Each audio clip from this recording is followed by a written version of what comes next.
বৃষ্টির জমা জলে সল্টলেকের রাস্তায় সাঁতার কাটল বিধাননগর বিজেপি কর্মীরা। সল্টলেক ইসি ব্লক ও এফডি ব্লকের রাস্তা এখনো জলমগ্ন। নিকাশি ব্যবস্থা ঠিক নেই, সেই কারণেই রাস্তা জলমগ্ন হয়ে পড়ছে সল্টলেকের বিভিন্ন জায়গায়। বিধাননগর পৌরাণিকাম থেকে ঢিলছোড়া দূরত্বে ইসি ব্লকও একইভাবে জলমগ্ন হয়ে রয়েছে। সেই কারণেই বিধাননগর বিজেপি কর্মীদের অভিনব প্রতিবাদ। বৃষ্টির জমা জলে ইসি ব্লকের রাস্তায় সাঁতার কাটে। খবর পেয়ে ঘটনাস্থলে পৌঁছে বিধাননগর দক্ষিণ থানার পুলিশ বিজেপি কর্মীদের রাস্তা থেকে আটক করে নিয়ে যায়।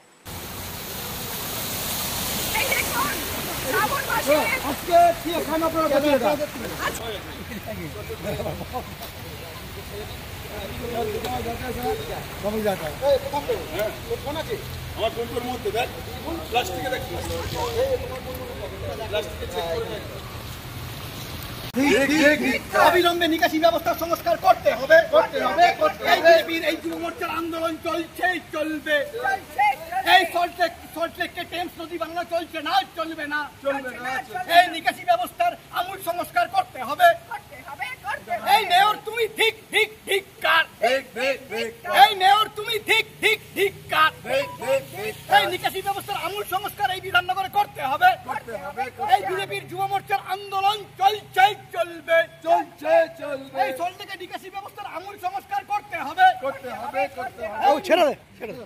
কোথায় মেয়র, কোথায় মুখ্যমন্ত্রী, কোথায় জমা জল নিকাশি ব্যবস্থা কেন হচ্ছে না?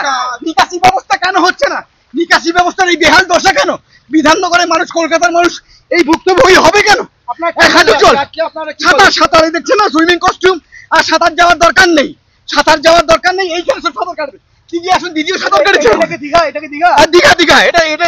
দীঘা হয়ে গেছে, মন্দারমণি হয়ে গেছে। বিধাননগরে পৌর নিগম কি করছে? জমা জল কেন এখানে? হ্যাঁ, জমা জল কেন? সারা কলকাতা এরকম ভাসছে কেন? নিকাশি ব্যবস্থার বেহাল দশা কেন? আজকে এটা কেন হয়েছে? পুকুর, জলাশয়, নয়নজুলি সবকিছু ভরাট করে দিয়েছে।